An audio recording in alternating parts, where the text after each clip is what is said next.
Welcome to Jillavani news. ముందుగా headlines చూద్దాం.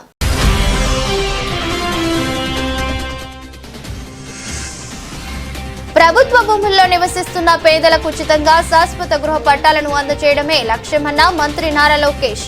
మంగళగిరి నియోజకవర్గంలో అర్హత కలిగిన పేదలకు ఇండ్ల పట్టాలను పంపిణీ చేసిన చిన్నబాబు. అధికారంలోకి వచ్చి ఏడాది గడుస్తున్నా ఎక్కడా ఒక నాయకుడిలా ఏపీ ముఖ్యమంత్రి వ్యవహరించలేదన్న వైసీపీ అధినేత. చంద్రబాబు పాలనలో అబద్ధాలు మోసాలు మాత్రమే కనిపిస్తున్నాయి, హామీలు ఉండవని విమర్శించిన జగన్.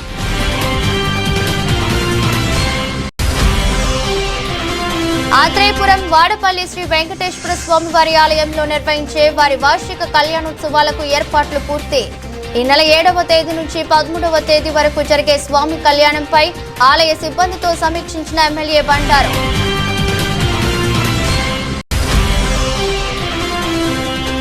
వృద్ధుల ఫెన్స్ డబ్బులతో పరారు అయిన కంచికచర్ల మండలం సచివాలయం 3లో వెల్ఫేర్ కార్యదర్శి. డీసీపీ నేతృత్వంలో ఏసీపీ పర్యవేక్షణలో సిఐ సారథ్యంలో తోట అరుణ్ అరెస్టు చేసిన ఎస్ఐ భువనగిరి రాజు. రాష్ట్ర విద్య, ఐటీ, ఎలక్ట్రానిక్స్ శాఖ మంత్రి నారా లోకేష్ మంగళగిరి నియోజకవర్గ ప్రజలకు ఇచ్చిన హామీని నిలబెట్టుకున్నారు. ఉండవల్లిలో దశాబ్దాలుగా ప్రభుత్వ భూముల్లో నివసిస్తున్న పేదలకు ఉచితంగా శాశ్వత గృహ పట్టాలను అందించే కార్యక్రమాన్ని ప్రారంభించారు. ఈ సందర్భంగా 15 సంవత్సరాలుగా కొండవాలు ప్రాంతంలో నివసిస్తున్న రాజమండ్రి గోవింద్ కుటుంబానికి స్వయంగా వారి ఇంటికి వెళ్లి కొత్త బట్టలు పెట్టి శాశ్వత పట్టాను అందజేశారు. ఈ సందర్భంగా మంత్రి లోకేష్ మాట్లాడుతూ పాదయాత్రలో ప్రజలకు ఇచ్చిన మాట ప్రకారం పేదలకు పట్టాభిషేకం చేస్తున్నామని, ముఖ్యమైన హామీని నెరవేర్చడం కోసం సంతోషంగా ఉందన్నారు.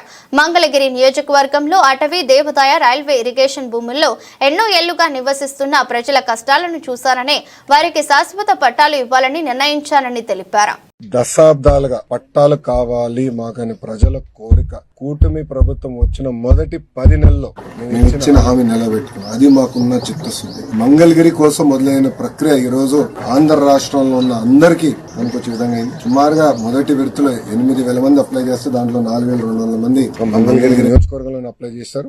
రేపటి నుంచి సుమారుగా 6 రోజుల పాటు ప్రతి కుటుంబాన్ని నేను కలుస్తున్నా. ఏదైతే నేను హామీ ఇచ్చానో బట్టలు పెట్టి పసుపు కుంకాలతో నేను పట్టా ఇస్తాను, హామీ నిలబెట్టుకునే ప్రక్రియ రేపటి నుంచి ప్రారంభమవుతుంది. అది చూసి ఆంధ్ర రాష్ట్రంలో ఉన్న 164 తెలుగుదేశం, జనసేన, భారతీయ జనతా పార్టీ శాసనసభ్యులపైన ఒత్తిడి పెరుగుతుందని భావిస్తున్నా. తప్పనిసరిగా అక్కడ కూడా మా ఇంటి పట్టాలు ఇవ్వాలని ప్రజలు ముందరికి వచ్చి అడుగుతారని నేను భావిస్తున్నా. దానివల్ల కూడా అక్కడ కూడా ప్రెజర్ పెరిగి పట్టాలు ఇచ్చడానికి అద్భుతమైన అవకాశం ఉంటుందని అనుకున్నా. మీరందరూ ఒకసారి ఆలోచిస్తే ఇప్పుడు ఈ రోజు ఇచ్చిన పట్టా ప్రభుత్వ విలువ 9 లక్షల రూపాయలు. 9 లక్షల రూపాయలు ప్రభుత్వ విలువ. ఇంకా మార్కెట్ విలువ ఎంతో మీరే అంచనా కట్టచ్చు. దశాబ్దాలుగా ఉన్న కళ, 2.5 దశాబ్దాలుగా ఉన్న కళ ఈ రోజు నెరవేర్చే అవకాశం నాకు మంగళగిరి ప్రజలు ఇచ్చారు. గౌరవ ముఖ్యమంత్రి చంద్రబాబు నాయుడు గారు ఇచ్చారని ప్రజలందరూ తెలుపుకుంటూ అహర్నిశలు కష్టపడతా మంగళగిరి అభివృద్ధి కోసం నేను పనిచేస్తానని మంగళగిరి ప్రజలు తెలుపుకుంటూ. అధికారంలోకి వచ్చి ఏడాది గడుస్తున్నా ఎక్కడా ఒక నాయకుడిలా చంద్రబాబు వ్యవహరించలేదు. ప్రజలకిచ్చిన హామీల విషయంలో మోసం చేశారు. వైఎస్ జగన్ అన్నారు. తాడేపల్లిలోని కేంద్ర కార్యాలయంలో భేటీ అయిన జగన్ మాట్లాడుతూ చంద్రబాబు పాలనలో అబద్ధాలు, మోసాలే కనిపిస్తున్నాయి. వైఎస్ఆర్సీపీ పాలనలో ఏదో ఒక బటన్ నొక్కే వాళ్ళం, ఏదో రూపంలో ప్రతి కుటుంబానికి మంచి జరిగింది. 4,000 నోట్లోకి పోయే పరిస్థితి ఉండేదే. చంద్రబాబు ఇప్పుడు ఉన్న ప్లేటును కూడా తీసేశారు. ప్రజల్లోకి టీడీపీ కార్యకర్తలను కూడా పంపే పరిస్థితి ఆయనకు లేదు. తిరుపతి మున్సిపల్ ఉప ఎన్నికల్లో జరిగిన అక్రమాలను ప్రజలంతా చూశారు. విశాఖపట్నంలో కూడా అవిశ్వాస తీర్మానం పెట్టి అక్కడ అక్రమాలు చేస్తున్నారు. మన కార్పొరేటర్లను కాపాడుకునే ప్రయత్నం మన వాళ్ళు చేశారు. అక్కడ 40వ వార్డు కార్పొరేటర్ ఇంటికి వెళ్లి ఆయన భార్యను భయపెట్టే ప్రయత్నం పోలీసులు చేశారు. రామగిరిలో 10 ఎంపీటీసీల్లో 9కి వైఎస్ఆర్సీపీవే. కానీ అక్కడ ఎన్నిక జరగనీయకుండా అడ్డుకుంటున్నారు. భద్రత పేరుతో పోలీసులు తీసుకెళ్లి దారి మళ్లించి స్వయంగా ఎస్ఐ ఎంపీటీసీలను కిడ్నాప్ చేసే పరిస్థితి కనిపిస్తుంది. అప్పటికీ వినకపోతే ఏకంగా మండల కార్యాలయంలో నిర్బంధించి బైండ్ ఓవర్ చేశారు.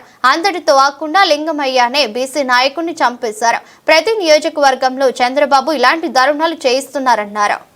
చంద్రబాబు నాయుడు గారి మాదిరి ఆయన మోసాలు నిజంగా ఈ మధ్యకాలంలో క్లైమాక్స్ అనేది మీ అందరికీ బహుశా తెలిసే ఉంటుంది. మొన్న ఈ మధ్యకాలంలోనే క్లైమాక్స్కి చేరినాయి. మామూలుగా చంద్రబాబు నాయుడు అనే వ్యక్తి అబద్ధాలు చెప్తాడు, మోసం చేస్తాడు అన్నది మనందరికీ కూడా బాగా తెలిసిన విషయాలే. అయినా కూడా ఎందుకో మొన్న సందర్భంలో చంద్రబాబు నాయుడు గారిని పొరపాటును నమ్మి ఆశకు లోనే పొరపాటున కొన్ని తప్పుడు అడుగులు పడ్డాయి. తప్పుడు అడుగులు పడి తెలుసుకున్న తర్వాత కనీసం చంద్రబాబు నాయుడు గారు ఇప్పుడన్నా మారింటాడేమో అని చెప్పి చాలామంది ఎదురు చూశారు. కానీ ఆ మారడం అనేది మారలేదు ఈ మనిషి. ఎప్పుడు ఈ మనిషి ఇంతే అని చెప్పడానికి మొన్న ఈ మధ్యకాలంలో ఆయన మాట్లాడిన మాటలు P4 అంట, గుర్తుందా? P4 అని కొత్త మోసం తీసుకొచ్చినాడు. ఆశ్చర్యకరం ఏంటంటే P4 విధానం అంటే ఏంటంటే సమాజంలో ఉన్న 20% పేదవాళ్ళ బాగోగులన్నింటినీ 10% సంపన్నులకు అప్పగిస్తాడట. అసలు ఈ మనిషి ఏం మాట్లాడుతున్నాడో నాకే అర్థం కాల రోజు చెప్పిన తర్వాత. అసలు రాష్ట్రంలో ఎన్ని వైట్ కార్డ్స్ ఉన్నాయో చంద్రబాబుకు తెలుసా అని అడుగుతా ఉన్నా. వైట్ కార్డ్ అంటే ఏంది? తెల్ల బియ్యం కార్డ్ అంటే ఏంది? బిలో పవర్టీ లైన్ అని, అంటే దారిద్ర్య రేఖకు దిగువన ఉన్న వాళ్ళు అనేదే కదా దాని అర్థము. రాష్ట్రంలో 1,61,00,000 ఇళ్ళుంటే అందులో 1,48,00,000 ఇళ్ళు వైట్ కార్డ్ హోల్డర్సు. అంటే ఎంత పర్సంటేజ్? 1,61,00,000కు 1,48,00,000 అంటే దాదాపుగా 90%. దాదాపు 90% రాష్ట్రంలో ఉన్న ఇల్లులు ప్రజలు దారిద్ర్య రేఖకు దిగువన ఉన్నవాళ్ళు. మరి 90% మంది దిగువన ఉంటే ఈ పెద్ద మనిషి ఇంకోటి అడుగుతా పోనీ, అసలు రాష్ట్రంలో ఎంతమంది ఇన్కమ్ ట్యాక్స్లు కడతా ఉండరు? అదన్నా ఈ పెద్ద మనిషి చంద్రబాబు నాయుడు తెలుసా అని అడుగుతా ఉన్నా. ఎందుకంటే ఇన్కమ్ ట్యాక్స్లు కట్టేది కేవలం 8,60,000 మంది మాత్రమే ఇన్కమ్ ట్యాక్స్లు కడుతున్నారు. మొత్తం మీద ఒక 25 లక్షల మంది ఇన్కమ్ ట్యాక్స్లు ఫైల్ చేస్తూ ఉన్నారు. అందులో నిల్ రిటర్న్స్ అని చెప్పి రాసే వాళ్ళను పోను ఇన్కమ్ ట్యాక్స్లు కట్టే వాళ్ళు ఎంత అంటే కేవలం 8,60,000 మంది మాత్రమే ఇన్కమ్ ట్యాక్స్లు రాష్ట్రంలో కడతా ఉన్నారు. మళ్ళీ 8,60,000 మందికి 1,48,00,000 మందికి అప్పచెప్పాలి కదా. నిజంగా అదే ఆయన చెప్పే P4 అంటే కూడా అక్కడ కూడా మళ్ళీ మోసమే. కేవలం 20% అంటాడు. ఆడ మోసమే. అసలు వాస్తవం చెప్పాలంటే కనీసం 1000 మంది ముందుకు రారు. కనీసం రాష్ట్రంలో 1000 మంది ముందుకు రారు. ఇది జరగదని చెప్పి అందరికీ తెలుసు. అవాస్తవాలని అందరికీ తెలుసు. ఈయన డ్రామాలు ఆడుతున్నాడని అందరికీ తెలుసు. ప్రజలందరూ నవ్వుకుంటున్నారు. ఈయన మాట్లాడేటప్పుడు ఏకంగా మీటింగ్లో నుంచి మనుషులు కూడా వెళ్ళిపోతూ ఉన్నారు. ఇంత అబద్ధాలు చెప్పాకయ్యా, ఇంత మోసం చేయకయ్యా అని చెప్పి చెప్తా ఉన్నా కూడా ఈ మనిషికి నేను చెప్పేది అబద్ధమే, నేను చెప్పేది ప్రజలు నమ్మాల్సిందే అని అబద్ధాల మీద అబద్ధాలు చెప్పుకుంటూ పోతూ ఉన్నాడు. ఎన్ని రేషన్ కార్డులు ఉన్నాయో తెలియదు, వైట్ రేషన్ కార్డుకి అర్థం ఏమిటో తెలియదు, ఎంతమంది రాష్ట్రంలో ఇన్కమ్ ట్యాక్స్లు కడతా ఉన్నారో కూడా తెలీదు అనడం కూడా తప్పు. తెలుసు కానీ మోసం. ఇప్పుడు కూడా సూపర్ 6 ఎందుకు అమలు చేయడం లేదయ్యా, సూపర్ 7 ఎందుకు అమలు చేయడం లేదంటే ఏమంటాడు? రాష్ట్రంలో అప్పులు 10 లక్షలు అంటాడు. ఎన్నిసార్లు చెప్పాలయ్యా నీకు రాష్ట్రంలో అప్పులు ఎంత ఉన్నాయి అని చెప్పి? 6.5 లక్షల కోట్లు రాష్ట్రంలో అప్పులు ఉన్నాయని చెప్పి నువ్వే అసెంబ్లీలో ప్రవేశపెట్టిన నీ బడ్జెట్ డాక్యుమెంట్లో నువ్వే చెప్పించావు. ఆయన ప్రవేశపెట్టిన బడ్జెట్లో, ఆయన ప్రవేశపెట్టిన బడ్జెట్ డాక్యుమెంట్లో రాష్ట్రానికి సంబంధించిన అప్పులు ఎంత అంటే ఆయనే 6.5 లక్షలు అని చెప్పి ఆయనే చూపించారు. 6.5 లక్షల కోట్లలో కూడా 3,13,000 కోట్లు ఆయన ప్రభుత్వం దిగిపోయే నాటికే ఉన్న అప్పులను కూడా అని అందరికీ కూడా తెలుసు. ఆయన ప్రవేశపెట్టిన బడ్జెట్ డాక్యుమెంట్లోనే ఉన్నాయి. కానీ ఏమంటాడు? రాష్ట్రం భయంకరంగా చూపించాల 10 లక్షల కోట్లు, ఇంకా 2 రోజులు పోతే 12 లక్షల కోట్లు అంటాడు, ఇంకా 4 రోజులు పోతే 14 లక్షల కోట్లు అంటాడు. ఎందుకు? సూపర్ 6 ఎగరగొట్టడానికి, సూపర్ 7 ఎగరగొట్టడానికి మళ్ళీ ఒక అబద్ధం. అంటే ఇంకో పెద్ద గీత గీయడం.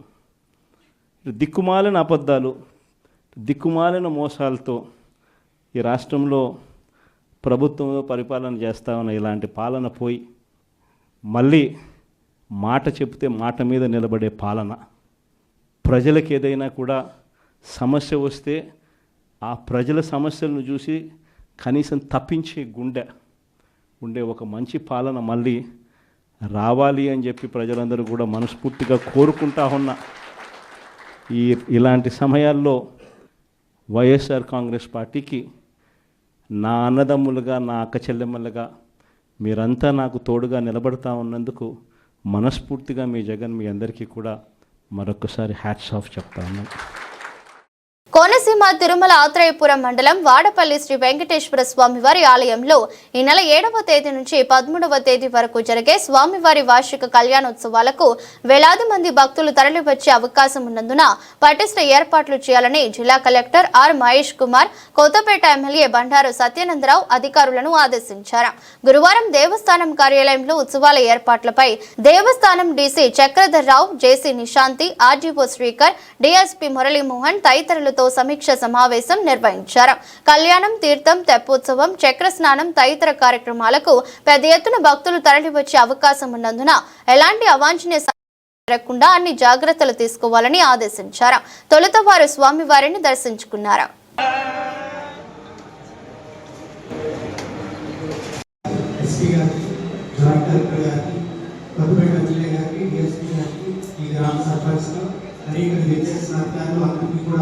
Very good evening sir. మనకి ముఖ్యంగా వచ్చేసి ఈ టెంపుల్కి కళ్యాణోత్సవానికి సంబంధించిన మనకి main important temple EO and deputy commissioner sir వాళ్ళ వైపు నుంచి ఉన్న యాక్టివిటీస్ అన్నీ కూడా టెండర్ ప్రాసెస్లో మ్యాక్సిమం కూడా అన్నీ కూడా టెండర్ ప్రాసెస్లో అవుట్ సోర్సింగ్ చేసి ప్రతి ఒక్క అంటే డెకరేషన్ కానివ్వండి, స్ట్రాంగ్ బ్యారికేడింగ్ కానివ్వండి, ఇవన్నీ దేని వాళ్ళు టెండర్స్ అవి పిలిపించుకున్నారు సార్. సో దానికి సంబంధించి ఒక 2 minutes బ్రీఫ్గా రిక్వెస్ట్ ఈఓ గారు ఏ విధంగా టెండర్స్ అవి జరిగాయి, ఎప్పటి నుంచి పని మొదలు పెడుతున్నారు, ఎప్పటికి ఉందో ఒక 2 నిమిషాలు చెప్పాల్సిందిగా కోరుతున్నాను. వారసేవ తిరుపతి శ్రీ వాడపల్లి వెంకటేశ్వర స్వామి వారి యొక్క కళ్యాణం, తీర్థ మహోత్సవాలు దైవజ్ఞులు జరపడానికి నిర్ణయించడం, ఆ ప్రకారం స్వామివారి కళ్యాణం, తీర్థ మహోత్సవాలు ఎంత వైభవంతంగా జరుగుతున్నాయో ఆ సంవత్సరం పెద్ద ఎత్తున భక్తులందరూ కూడా వచ్చి దశమి రోజు 7వ తేదీ 8వ రథోత్సవం మరియు కళ్యాణం, 9వ తేదీ ద్వాదశి బుధవారం శ్రీ స్వామివారి పండవాహన మహోత్సవం, 10వ తేదీ త్రయోదశి గురువారం సదస్యం, 11వ తేదీ చతుర్దశి రోజున శుక్రవారం గోదావరి నదిలో తెప్పోత్సవం, 12వ తేదీ పౌర్ణమి రోజు శనివారం మహాపూర్ణావతి చక్రస్నానం. శనివారం రోజు ఈ సంవత్సరం దృష్టిలో పెట్టుకునే భక్తులు చాలా పెద్ద ఎత్తున వచ్చే అవకాశం ఉంది. దానికి తగ్గట్టుగా మనం ఇక్కడ కార్యక్రమాలు ఏర్పాట్లు చేపట్టాలనేది కోరుతూ ఉన్నాను. 13వ తేదీ పౌర్ణమి ఆదివారం శ్రీ స్వామివారికి పుష్పయోగం. 13వ తేదీ కార్యక్రమాలు పూర్తవుతాయి. ఇప్పటికీ ఒక అవగాహన ఉంది అనుభవాన్ని ప్రకారం, కానీ ఎంత బాగా ఎంత సౌకర్యవంతంగా వచ్చే భక్తులకి మనం దర్శన ఏర్పాట్లు, ఈ కార్యక్రమంలో పాల్పంచుకునే ఏర్పాట్లు చేయగలం. అంతవరకు కూడా పగడ్బందీగా క్రమశిక్షణతో చక్కగా ఏర్పాటు చేయడానికి అందరూ కూడా కృషి చేయాలని కోరుతా ఉన్నాను. ఇక్కడ కళ్యాణోత్సవానికి కళ్యాణ వేదిక ఉంది. ఆ కళ్యాణ వేదిక దగ్గర గతం కంటే ఇంకా మనం ఆనాడు ఉన్నటువంటి లోటుపాట్లు ఏమైనా మన ఐడెంటిఫై చేసుకుంటే వాటన్నింటినీ కూడా రేపు జరిగే కళ్యాణం ఏర్పాట్లలో వాటి వల్ల రిపీట్ అవ్వకుండా ఇంకా ఎంత బాగా చక్కగా చేయగలమో దాని మీద దృష్టి పెట్టి బెటర్మెంట్ ఇంకా మనకి గత సంవత్సరం కంటే ఎక్కువ మంది భక్తులు వాటిని ఏ విధంగా ఇంకా ఏ శాఖ ఆ శాఖే, ఎందుకంటే డ్రింకింగ్ వాటర్ సో నేను క్లియర్గా ఎక్స్ప్లెయిన్ చేశాను. So what are activities next 1 week April 7th నుంచి 13th వరకు జరిగే ఈవెంట్ ఆల్రెడీ ఇవో ఎక్స్ప్లెయిన్ చేశారు. So from our district administration side నుంచి whatever they are planning, so this is probably the 3rd meeting that we conducted. So in March 1st week నుంచి we are on this actually. So March 1st and March 15th also we had a review regarding the preparations connected itself. So we have planned for the final day, this will be the last one. So we will be each department. So 7th రోజు ఏదైతే వజ్రరోజ నిత్య కళ్యాణ దర్శనం, 8th రోజు రథోత్సవం కళ్యాణం, and 12th So 12th is on Saturday. This is being the second Saturday. Shankar Swanam. So our crowd we are at least expecting around 60,000 to 1 lakh. And on 8th Roju, Kalyanam and Radhotsavam Roju, around 10 to 15,000.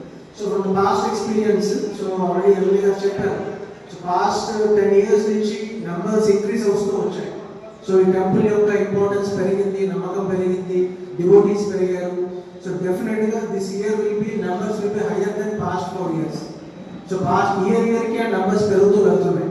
So definite గా మనకి ఏవైతే ఇబ్బందులు వస్తాయని అనుకుంటున్నామో వాటన్నిటిని ముందుగానే గ్రహించి దాని ఇబ్బందులు క్రియేట్ అవ్వకుండా దానికి కావాల్సిన వసతులు ఏర్పాటు చేయాలి. సో అవన్నీ కూడా already district administration each and every department clear గా డిస్కస్ చేసి given roles and responsibilities with RDO being the overall incharge of the whole activity.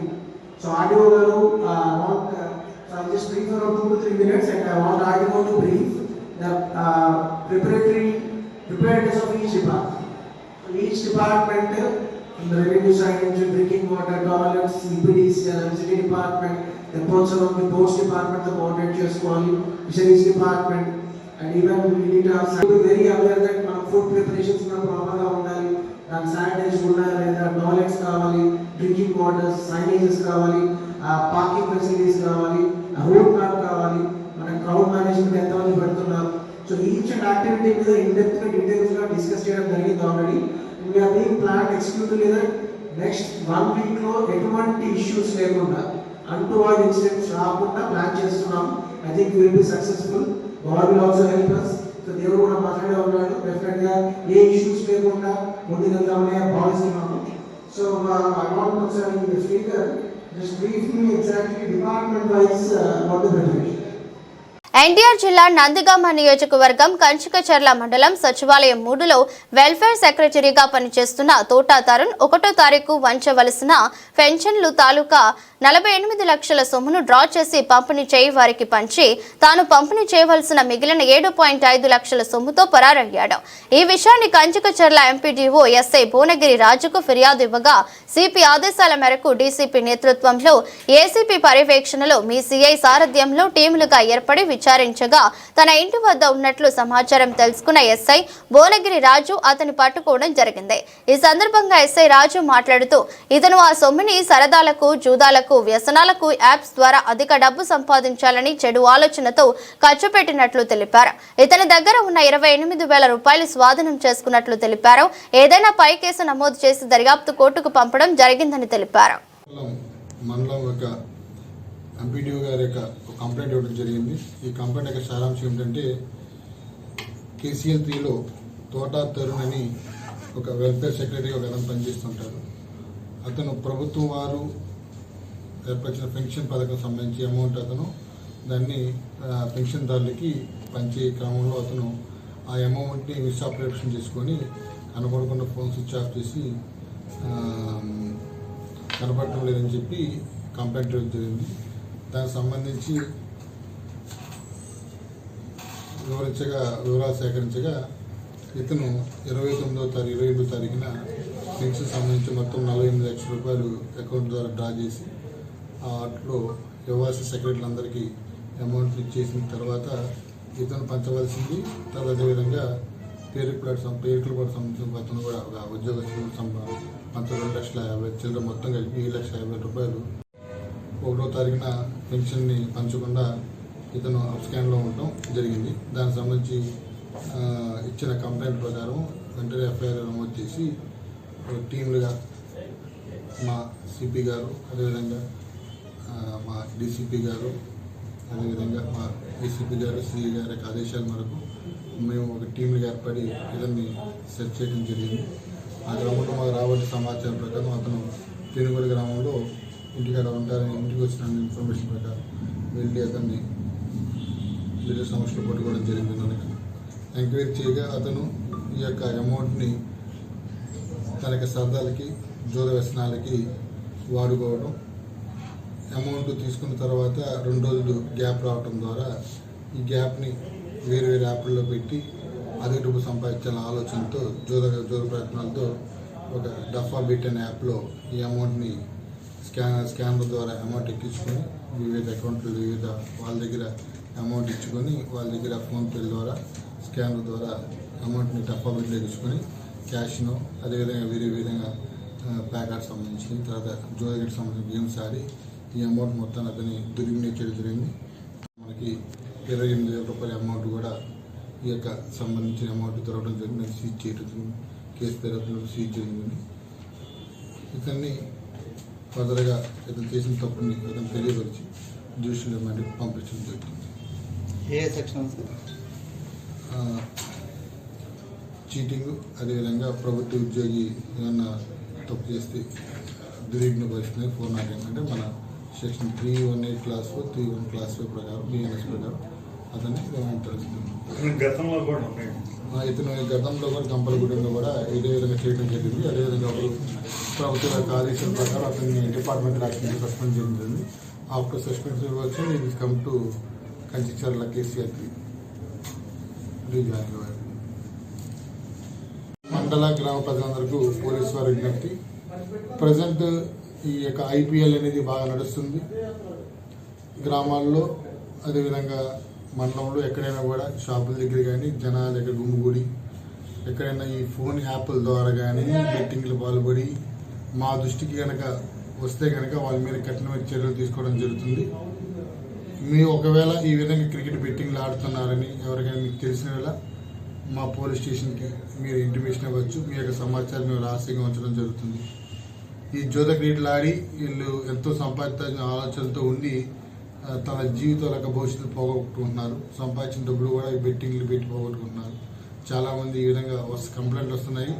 ఒకవేళ మా పోలీసు వారికి ఇటు వ్యాపారాలు ఆడటం కానీ బెట్టింగ్ వేస్తున్నారని ఇన్ఫర్మేషన్ రావడం వాళ్ళని పట్టుకోవడం జరిగింది. చట్టం పూర్తిగా కఠిన చర్యలు వాళ్ళు బాధ్యులు అవుతారు. ముందుగా ఇది గ్రహించండి. Thank you.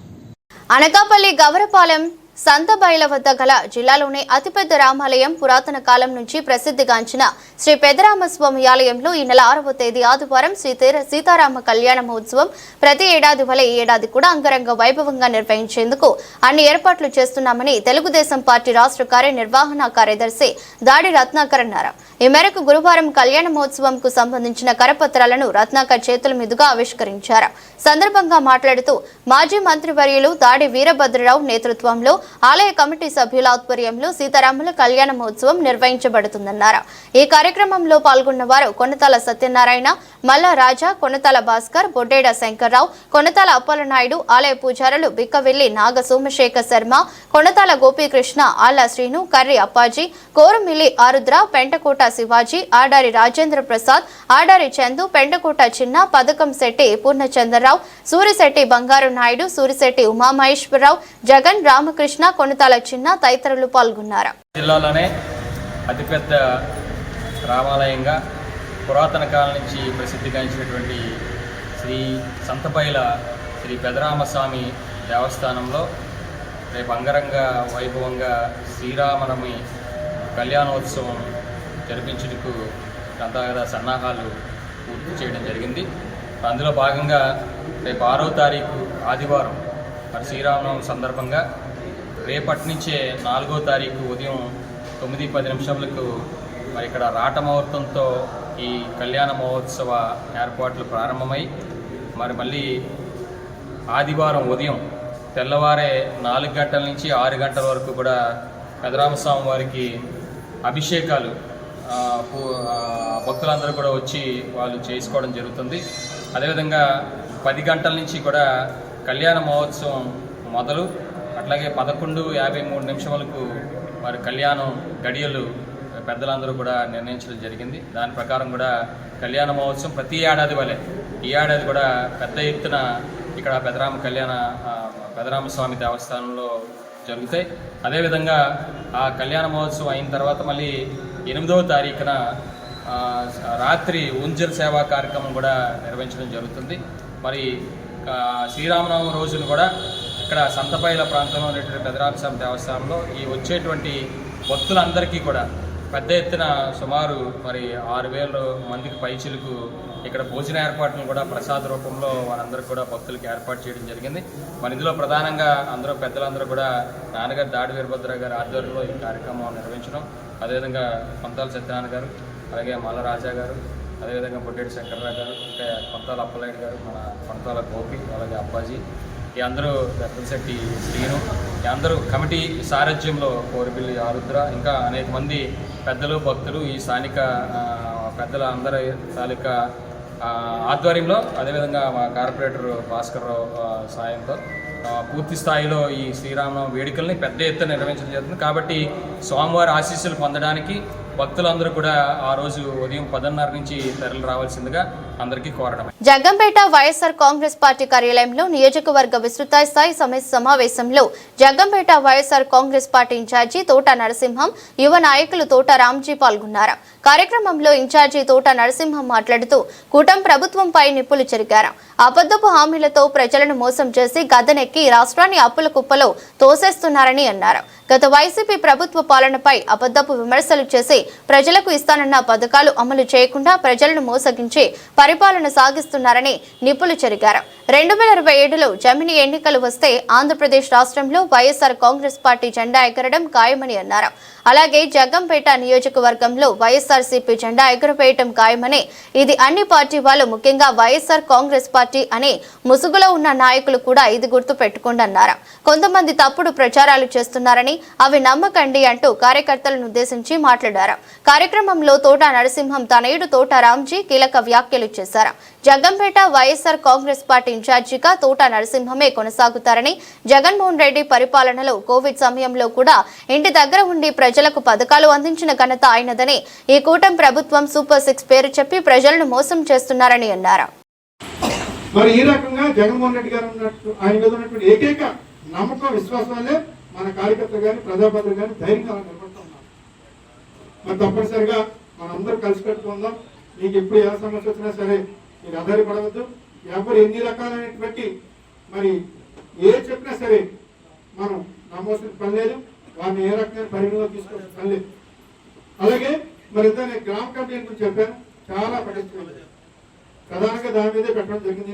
ఈ రోజు గ్రామ కమిటీలు అన్నది చాలా ప్రధానం. ఇంకేదంటే గ్రామంలో మన పార్టీకి సంబంధించినటువంటి ఒక మన అభ్యర్థిని గ్రామ ప్రెసిడెంట్గా ఎన్నుకోవాలి.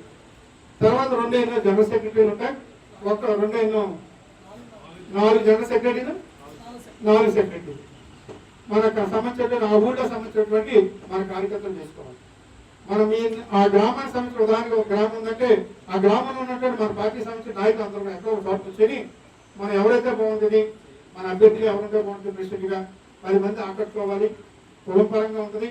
ఆ ఊళ్ళో ఎవరైతే బాగున్నారో మనకి యువకులు ముఖ్యంగా 10 మందితోటి ఖర్చు ఉన్నవాడు ఉంటారు. రేపు జరిగే ఎన్నికల్లో కూడా అక్కడే కీలక భూమి ఉంటారు. మనకు సంబంధించినటువంటి మరి వార్డు మన బూత్ కమిటీలు ఉంటాయి. ఆ బూత్ కమిటీలు ఏర్పడటం కూడా ఆ ప్రెసిడెంట్ అన్నది కీలకంగా ఉంటుంది. తర్వాత సర్పంచ్ ఎన్నికలు వస్తూ ఉంటాయి, ఎంపీడీసీలు వస్తాయి, ఎంపీడీసీ ఎన్నికలు వస్తూ ఉంటాయి. వాటిలో కూడా మన ఆ ఊరు ప్రెసిడెంటే ప్రధానంగా ఉండేలాగా మన మంచి పేరు తెచ్చుకున్న వ్యక్తికి మన ప్రెసిడెంట్ అనేది ఎంపిక చేసుకోవాలి. దాని గురించి ఒకటి ఈ గ్రామాల్లో ఎప్పటికే ఎవరికి వాళ్ళు రేపు వెళ్ళిన తర్వాత ప్రతి ఒక్కరు కూడా మేము మన గ్రామానికి ఎవరు పెడతారు అనుకుని ఆ పేరు ఆ లిస్ట్ అని కూడా 4 జనరల్ సెక్రటరీలు, 4 సెక్రటరీలు, మీ మండల ప్రెసిడెంట్లు మన మండలం మీ మండలానికి సంబంధించిన మన మండల ప్రెసిడెంట్లు మీకు తెలియజేస్తారు. ఆ ప్రెసిడెంట్ ఆధారంగా మీరు తయారు చేసినటువంటి కమిటీని మరి వారికి పంపితే మండలానికి నాకు పంపుతారు. నేను పార్టీ మన జగన్మోహన్ రెడ్డి గారి విజయవాడ పంపడం జరుగుతుంది. ఆ రకంగా మండలానికి సంబంధించినటువంటి గ్రామ కమిటీలు చాలా ప్రధానమని ఈ రోజు మీటింగ్ పెట్టడం జరిగింది. మిగతా మండల కమిటీలు అంటే అది జిల్లా కమిటీలు కానీ మామూలుగా అది మనం చూసుకుని వేసుకోవచ్చు. గ్రామ కమిటీలు అంటే మీ ద్వారా జరగాలి. ఈ గ్రామానికి సంబంధించిన మీరు అందరూ కలిసి ఒక వ్యక్తిని 2-3 గ్రామాలు నాకు చెప్పారు, మా ఏదైనా ప్రెసిడెంట్గా వెళ్దాం అనుకుంటున్నాను. అలా బాగుంటాడండి అతను పలానా మరి మంచి యాక్టివ్గా తిరుగుతాడని నేను లోపల కూర్చున్నప్పుడే 2-3 గ్రామాల చెప్పాను. ఆ రకంగా మనం తయారు చేసుకుంటే చాలా మంచిది. అసలు మంచి అందరితో సంబంధం ఉండేలాగా ఏదైనా రేపు ఊర్లో ఏదైనా మీటింగ్ కానీ లేదా ఇటువంటి మీటింగ్ కానీ పెట్టినప్పుడు ఆ గ్రామ ప్రెసిడెంట్ చెప్తారు మండల ప్రెసిడెంట్ గారు. ఆ గ్రామ ప్రెసిడెంట్ గారు ఏం చేయాలి, ఆ ఊళ్ళో ఉన్న మన కార్యకర్తలకు అందరికీ కూడా తెలియజేసి రేపు మీటింగ్ ఉంది రండి అని చెప్తారు. ఆ రైట్ కూడా ఉండాలి. మండల ప్రెసిడెంట్ గారు ఆయన అప్పటికి చెప్తారు ఫోన్ చేసి, మండల ప్రెసిడెంట్ గ్రామ ప్రెసిడెంట్ రేపు జగ్గంపేట రండి ఏదో మీటింగ్ ఉందంటారు. అదే మన పిఆర్ ఇంటికి రండి మీటింగ్ ఉందని ఏదో చెప్తారు. దానికి ఆయన అంటే అందరికీ కూడా ఫార్వర్డ్ చేయాలి, మన నాయకులందరికీ కూడా మండల ప్రెసిడెంట్ గ్రామ ప్రెసిడెంట్. అది చాలా కీలకం. అదే మన కవర్లు అందలేదు, నాకు ఎవరో చెప్తులేదు అన్న ఆరోపణ రాకూడదు మన మీద. ఆ రకంగా ఆ గ్రామ ప్రెసిడెంట్ కూడా బాధ్యత తీసుకుని ప్రతి ఒక్కరి ఇంటికి వెళ్ళడం కానీ ఫోన్ చేసి కానీ మీటింగ్ ఉందంటే మండల ప్రెసిడెంట్ గారు ఫోన్ చేశారు రండి అని చెప్పే విధానం మనం ఉండాలి. ఆ మండల ప్రెసిడెంట్ అనేది గ్రామ ప్రెసిడెంట్ చాలా కీలకమైంది. అది చాలా జాగ్రత్తగా ప్రతి గ్రామం నుంచి కూడా ఇంకా ఇక్కడ ఎవరైనా కొన్ని గ్రామానికి రాకపోతే వారికి కూడా తెలియజేసి వారు కూడా ఇదే పరిస్థితి కల్పించాలని తెలియజేస్తాం. ఆత్మీయ సమావేశం పెట్టండి ప్రజలతో. నిజంగా ఓ 4-5 కూర్చొని సమోసానికి దాకా వెళ్ళిపోవడం కాదు, వాళ్ళకి ఏ మాయమాటలు చెప్పడం కాదు.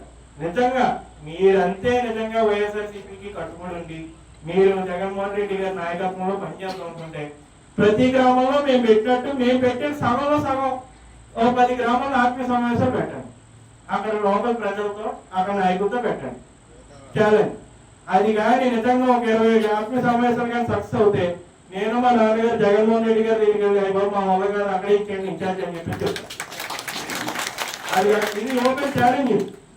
ఇది ఏమన్నా ఇది ఒకవేళ మీరు అనుకుంటారు మాత్రం చేయండి. నేను ఇంకోటి చెప్తున్నాను, అంటే వీళ్ళు ఇష్టం వచ్చినట్టు ఎందుకు ఇవన్నీ చేస్తున్నారంటే ఈయన మాట్లాడరు అంటే ఏముందలే ఏమై అంటే అక్కడ కూడా తిరిగిన వాళ్ళు కూడా అందరూ ఎలాంటి వాళ్ళు అంటే మళ్ళీ వెళ్ళిపోవచ్చు ఆయన దగ్గరికి ఏం పర్లేదు మనమంటే ఎప్పటికైనా మనం ఆల్రెడీ అటు వచ్చి ఇటు వచ్చి ఎన్నిసార్లు వెళ్ళినా ఆయన ఏమంటారు ఏదో కాసేపు అమ్మంటారు అనుకుంటారు. ఈసారి అలాంటి ఏం జరగవు, అలాంటి ఏం ఊరుకో. ఇంకోటి ఏం చెప్తున్నారంటే మీరు ఏం చేసినా ఎన్ని పోస్టింగ్లు పెట్టినా ఆయన ఊరుకుంటారంటే అంటే దాంట్లో చేతకాలం తీసుకోకూడదు. మనకి ఇంకా చాలా సమయం ఉంది, మనకి ఇంకా 2-3 ఏళ్ళు ఉంది కాబట్టి మనం ఇంకా అలా ఓపిక అలాగా అందరినీ కలిసి వెళ్తూ మన పార్టీని అలా ముందుకు తీసుకెళ్ళాలి, కమిటీలు అలా తీసుకోవాలి. ఆ పనిలో ఉన్నాం కానీ మనం ఎలా రెచ్చగొడతాం ఏంటి అంటే మీరు ఏం మాట్లాడారు కదా ఏదో గెలుపుతాం అనుకుంటే నేను ఒకటి చెప్తున్నాను. అక్కడ ఎక్కడో దారిలో మనం వెళ్ళే నడుచుకెళ్ళే దారిలో సింహం ఉందని చెప్పేసి ఆయికోలు తప్పితే అంటే పొడుకుందని చెప్పేసి ఆయికోలు తప్పితే అది పొడుకుంది పదరా అని చెప్పి దాని పక్కనే నడుచుకుంటే డ్యాన్స్ పెట్టుకుంటే వెళ్తే రెగ్యులర్ దెబ్బ వేస్తుంది. కాబట్టి అదే చెప్తున్నాను, అలాంటి ప్రయత్నాలు చేయకండి. సమయం వచ్చినప్పుడు మేము కూడా చూపిస్తాం. మీరు కాదు కూడదు అంటే కూర్చుందా అంటే మనం కూర్చొని మాట్లాడదాం. మీ గ్రామం మాకు తెలుసు, మా గ్రామం మీకు తెలుసు. మా నాయకులందరూ ఇక్కడ వైఎస్ఆర్సీపీ నాయకులంతా ఇక్కడ ఉన్నారు కాబట్టి మీరు ఒకసారి వస్తే కూర్చోండి అందరం. మీరు మాట్లాడాలి నేను మాట్లాడదాం. అలా ఒక రాజకీయం చేసుకుంటా ముందుకెళ్దాం. పార్టీ అలా బలోపేతం చేసుకుంటా ముందుకెళ్దాం, మన బలం పెంచుకుంటా ముందుకెళ్దాం తప్పితే ఇలాగెలా వెనకాల ఇలాగెలా చేసుకుంటే వెళ్తే అది మీకే నష్టం తప్పితే ఎవరికి కాదని చెప్పేసి ఈ సందర్భంగా తెలియజేసుకున్నాను. ఇప్పటికైనా ఇలాంటి పనులు మానుకుంటే మనకి బాగుంటుంది, అందరికీ బాగుంటుంది ఖచ్చితంగా. ఎందుకంటే పైన అధిష్టానంలో ఈయన కాదని చెప్పి జగన్మోహన్ రెడ్డి గారు ఏది చేయరు. ఈయన పట్ల ఈయన మీద ఉన్నటువంటి అభిమానం ప్రేమ వేరేకి అది మీరు అందరూ ఎప్పటికైనా తెలుసుకోవాలి. ఎందుకంటే అక్కడ ఏం ఉండట్లేదు, ఇక్కడ అంతా ఈయనకి అప్ చెప్తున్నారు, ఈయనకే జరుగుతుంది అంటే అది మనం ప్రతిసారి చెప్పుకోకూడదు. ఎందుకు మనం చెప్పుకున్నట్టు ఉండదు, మనకు అలవాటు కూడా లేదు. కాబట్టి అది అలాంటి ఎటువంటి మార్పులు చేర్పులు ఏముండవు. ఈయన ఇన్ఛార్జ్ కొనసాగుతారు, అంతా బాగుంటే రేపు పొద్దున్న ఈయన అభ్యర్థిగా కూడా ఉంటారని చెప్పేసి సందర్భంగా తెలియజేసుకుంటారు. ఖచ్చితంగా ముందు ఎన్నికల్లో ఉండరు. ఇప్పుడు మనకి ఏంటో తెలిసింది, ఎవరేంటో తెలిసింది, ఎవరెవరితో తెలిసింది. మన అందరం కూడా ఈసారి జాగ్రత్తగా చేసుకుందాం. ఇప్పుడు మనకి స్థానిక సంస్థలు వస్తాయి, అందులో మాత్రం మన అందరం కూడా జగ్గంపేట నియోజకవర్గంలో క్లీన్ స్వీప్ చేసే విధంగా మన అందరం కూడా ప్రయత్నం చేద్దామని చెప్పేసి ఈ సందర్భంగా మీ అందరికి కూడా తెలియజేసుకుంటూ ఇప్పటికే చాలా ఆలస్యమైంది. నాకు ఈ అవకాశం ఇచ్చినందుకు మా వైఎస్ఆర్సీపీ కుటుంబ సభ్యులందరికీ కూడా పేరు పేరు నా హృదయపూర్వక ధన్యవాదాలు నమస్కారాలు తెలియజేసుకుంటూ మీ అందరి దగ్గర సెలవు తీసుకుంటాం. అందరూ కూడా గట్టిగా చెప్పాలి. YSR Congress party, YSR Congress party, YSR Congress party.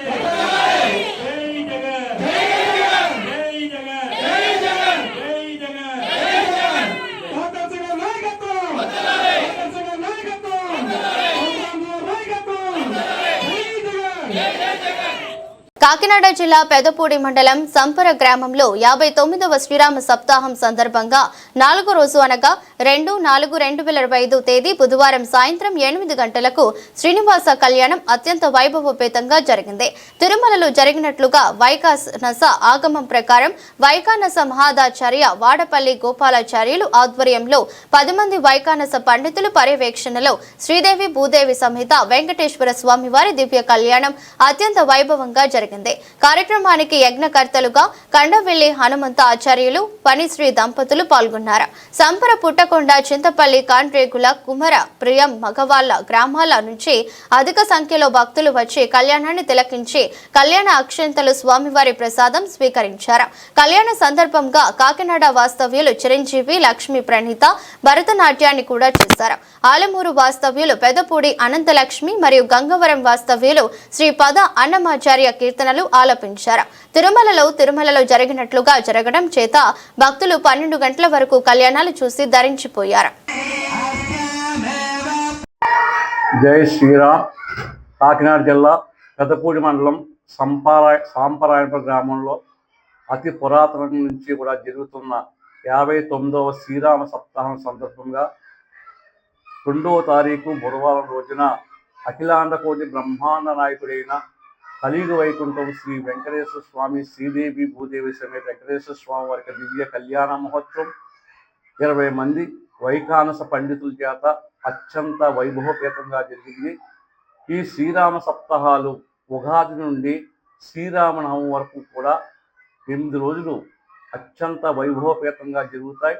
ప్రతిరోజు కూడా చక్కగా స్వామివారికి శ్రీరామచంద్రమూర్తి తులసిదళాలతో పూజ, సీతామ్మవారికి శ్రీస్వర్ణం పూజ, సూర్య నమస్కారాలు, లింగార్చన, నవగ్రహ జపాలు, అలాగే రామాయణ పారాయణ, అలాగే వేద పారాయణ ఇట్లాంటి కార్యక్రమాన్ని కూడా జరుగుతాయి.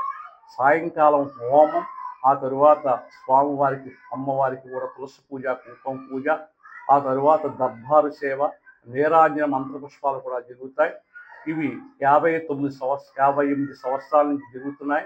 ఈ సంవత్సరం 59వ సంవత్సరం గ్రామస్తుల సహకారంతో భగవాన్ శ్రీ సత్యసాయిబాబా భక్త భజనా మండలి వారి యొక్క ఆధ్వర్యంలో ఈ పూజా కార్యక్రమాలు జరుగుతున్నాయి.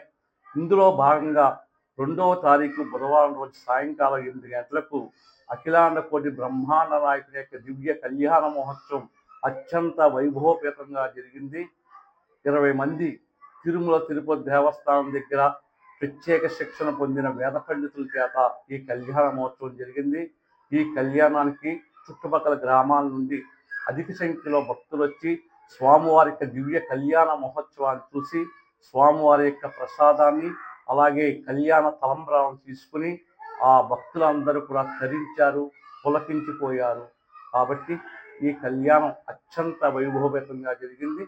భక్తులు అధిక సంఖ్యలో వచ్చి స్వామివారిని అమ్మవారు దర్శించుకుని స్వామివారి యొక్క అనుగ్రహానికి పాత్రులయ్యారు. జై శ్రీరామ్. నమో వెంకటేశాయ. ఎన్టీఆర్ జిల్లా మైలవరం నియోజకవర్గం జి కొండూరు మండలం పినపాక గ్రామంలోని ప్రాథమికోన్నత పాఠశాలను ఎమ్మెల్యే వసంత వెంకట కృష్ణ ప్రసాద్ ఆకస్మికంగా సందర్శించారు. విద్యార్థులను కొన్ని విషయాలపై ప్రశ్నించారు. తాను ఎంపీడీఓ కూడా ప్రభుత్వ పాఠశాలలో చదువుకొని వచ్చిన వారమేనని తెలిపారు. ఇక్కడ ప్రాథమికోన్నత పాఠశాలను హైస్కూల్ గా అప్గ్రేడ్ చేస్తామన్నారు. ఇక్కడ చదివే విద్యార్థులలో టాపర్స్ గా నిలిచిన వారికి ఒక్కొక్కరికి 10,000 చొప్పున నగదు ప్రోత్సాహక బహుమతులు అందజేయాలని, అందుకు తన స్వంత నిధుల నుంచి 50,000ను చెక్కు రూపంలో అందజేశారు. అలాగే తల్లిదండ్రులు కోల్పోయిన గరికపాటి ఇందు అనే విద్యార్థినికి 15,000 చెక్కును అందజేశారు. ఈ విద్యార్థినికి ఇంటర్మీడియట్ వరకు ఇలానే ప్రతి ఏడాది ఆర్థిక సాయాన్ని తన స్వంత నిధుల నుంచి అందజేయనున్నట్లు వివరించారు. ఈ కార్యక్రమంలో ఎన్డీఏ కూడా నాయకులు పాల్గొన్నారు.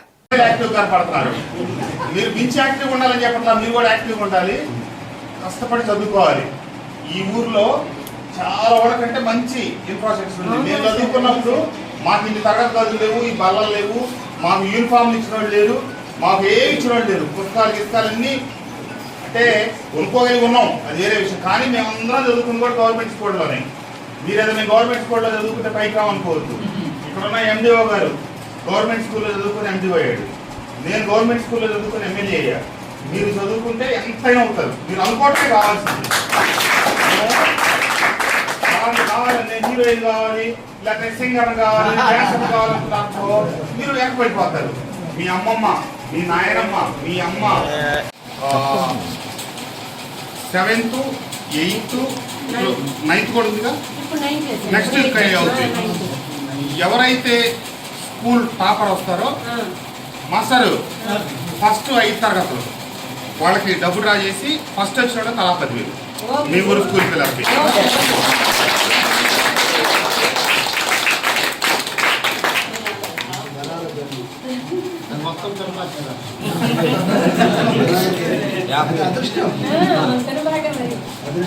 ఎగ్జామ్స్ అవ్వలేదు ఇంకా, ఇప్పుడు ఎగ్జామ్స్ రాసి డేట్ ఏంటి లేదు.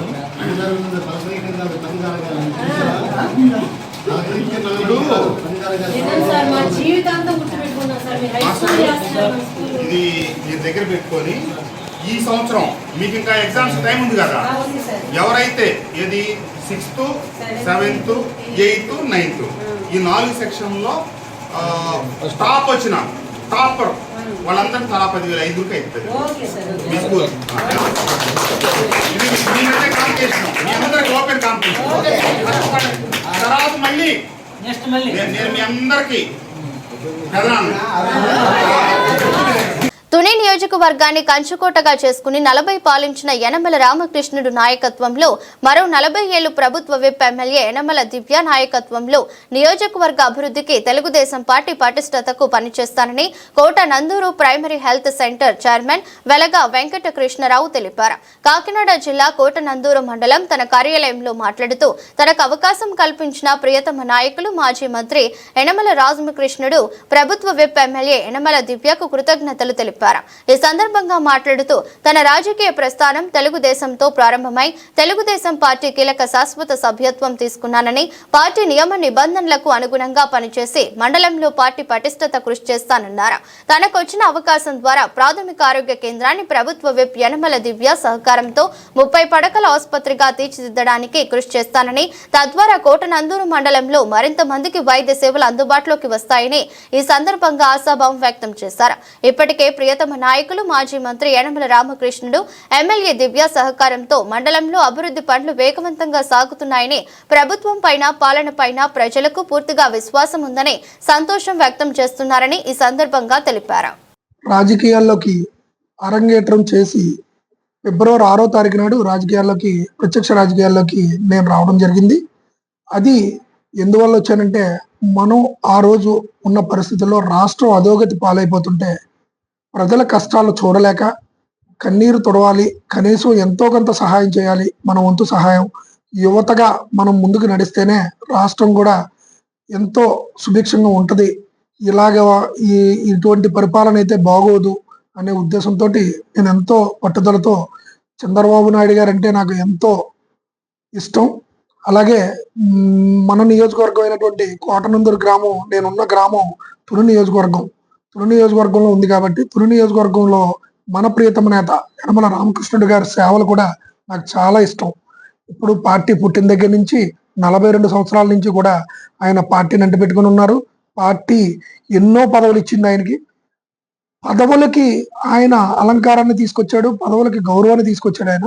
అంతేగాని ఆయనకి పదవులు అలంకారం కాదు ఏ రోజు కూడా. నా దృష్టిలో పదవులన్నిటికీ కూడా ఆయన అలంకార ప్రియుడయ్యాడు. అది నమ్మి ఆయన సేవల్లో నేను కూడా ప్రజాసేవ చేద్దామని ఇష్టపడి మా ఫ్యామిలీ మొత్తం కూడా ఫిబ్రవరి 6వ తారీఖు 2024 సంవత్సరం అరంగేట్రం చేయడం జరిగింది.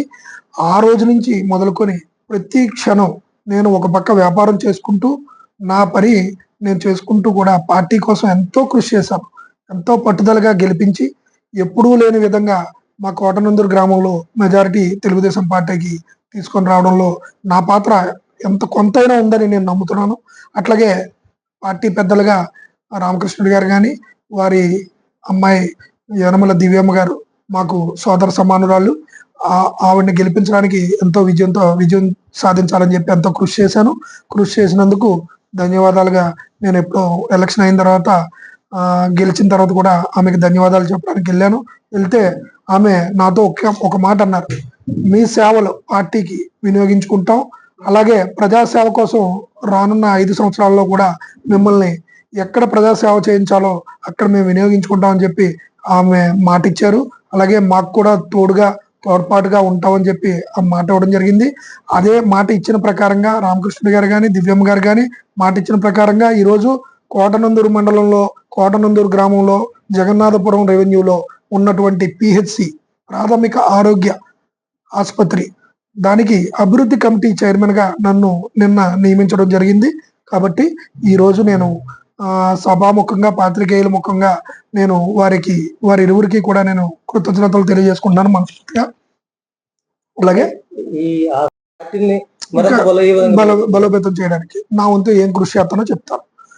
అలాగే ఈరోజు నాకు ఈ చైర్మన్ పదవి ఇచ్చి అలంకరించడానికి కారణం కోటనందూరు గ్రామంలో గత 30-35 సంవత్సరాల నుంచి ఒక హాస్పిటల్ ఉంది, ప్రాథమిక ఆరోగ్య కేంద్రం. అది 7 పడకలుగా ఉంది. ఇప్పటికీ కూడా స్టార్టింగ్ నుంచి ఇప్పటికీ కూడా 7 పడకలుగానే ఉంది. ఇటు ఏ వైద్యం కావాలన్నా అలాగే కానుపులు కానీ ఏదైనా కానీ ఇటు వెళ్ళాలంటే 16 కిలోమీటర్లు తుని వెళ్ళవలసి వస్తుంది. లేదు అంటే నర్సీపట్నం 26 కిలోమీటర్లు నర్సీపట్నం వెళ్ళవలసి వస్తుంది. సరైన ఆసుపత్రి, పెద్ద ఆసుపత్రి మనకు లేదు. ఈ ఉన్న ఆసుపత్రిని మనం డెవలప్ చేయాలని ఇప్పుడు నాకు ఇచ్చిన ఈ బాధ్యతలో దాన్ని 30 పడకలు చేయాలని చెప్పి మనస్ఫూర్తిగా నేను డెవలప్ చేద్దామని నా వంతు కృషి చేసి దాన్ని డెవలప్ చేద్దామని, మంచి పేరు తీసుకొద్దామని, అలాగే పార్టీ బలోపేతానికి కూడా నా వంతు కృషి చేసి నా జీవితాంతం కూడా తెలుగుదేశం పార్టీలోనే ఉంటాను. లోకేష్ బాబు గారు, చంద్రబాబు నాయుడు గారి నాయకత్వంలోనే పనిచేస్తానని సభాముఖంగా పాత్రికేయుల ముఖంగా నేను చెప్పడం జరుగుతుంది. కాబట్టి ప్రత్యేకంగా మా మండల అధ్యక్షుడు పార్టీలో మా మండల అధ్యక్షులైనటువంటి గాడి రాజబాబు గారికి కూడా నా మనస్ఫూర్తిగా కృతజ్ఞతలు తెలియజేసుకుంటాను. యనమల దివ్య గారితో మీరు కూడా యువ నాయకత్వంలో ఉన్నారు. యనమల దివ్య గారు కూడా యువ నాయకులుగా ఈ రోజు ఎమ్మెల్యేగా ఉన్నారు. యనమల దివ్య గారి నాయకత్వంలో ముందుకు ఏ విధంగా సాగాలనుకుంటున్నారు? ఆవిడని ఇంకా ఇంకో 4 ఏళ్ళు రాజకీయాల్లో నడిపించడానికి వాళ్ళ నాన్నగారు ఇప్పటికే ఒక ప్రణాళిక, ఇలాంటి నాయకులందరినీ కూడా ఆవిడ విన్నదండగా నిలబెట్టే ప్రయత్నం చేశారు ఈ నామినేటెడ్ పదవి. మరి ఆవిడతో ఏ విధంగా కలుస్తాను? ఈరోజు యనమల దివ్య గారు వారు నా సోదర సమానులు. వారు యువకులు, యువరక్తం నింపాలని చెప్పి చంద్రబాబు నాయుడు గారు సూచించిన మేరకు చంద్రబాబు నాయుడు గారితో పాటు రామకృష్ణుడు గారు కూడా యువత రావాలి పార్టీలోకి, యువతను ఆదర్శంగా తీసుకొని మళ్ళీ ఇంకొక 50 సంవత్సరాల పాటు పార్టీని ఎప్పుడు యువతతోటి నింపాలి, ఎప్పుడు యువరక్తంతో నింపితేనే కొత్త ఆలోచనలు వస్తాయి, కొత్త అభివృద్ధికి సంకేతాలు ఇస్తాం. మనం యువతకి ఏం కావాలో అది చేస్తేనే మనం రాష్ట్రాన్ని ముందుకు తీసుకెళ్లగలమనే ఆలోచనతోటి దివ్యమ్మ గారిని తీసుకురావడం జరిగింది. దివ్యమ్మ గారితో పాటు మేము కూడా కలిసి యువత ప్రాధాన్యతలో ఇవ్వడంలో మేము తోడ్పాటుని అందించి ఆవిడని కూడా వాళ్ళ నాన్నగారిలాగే 40 to 45 years మేము నెంబర్ చెప్పలేం కానీ ఇంకా ఎక్కువ సంవత్సరాల పాటు ఆమె మన పార్టీలో ఎంతో సేవ చేయాలి, ప్రజాసేవకు అంకితం అవ్వాలని చెప్పి మనస్ఫూర్తిగా కోరుకుంటున్నాను. ఆమెకి నా వంతు సహాయం ఎప్పుడూ ఉంటది. కాబట్టి మనస్ఫూర్తిగా శుభాకాంక్షలు తెలియజేస్తున్నాను. సెంట్రల్ బ్యూరో ఆఫ్ ఇన్వెస్టిగేషన్ మాజీ జాయింట్ డైరెక్టర్ వివి లక్ష్మీనారాయణ పుట్టినరోజు వేడుకలను ఉత్తరాంధ్ర జేడీ ఫౌండేషన్ టీం ఘనంగా నిర్వహించారు.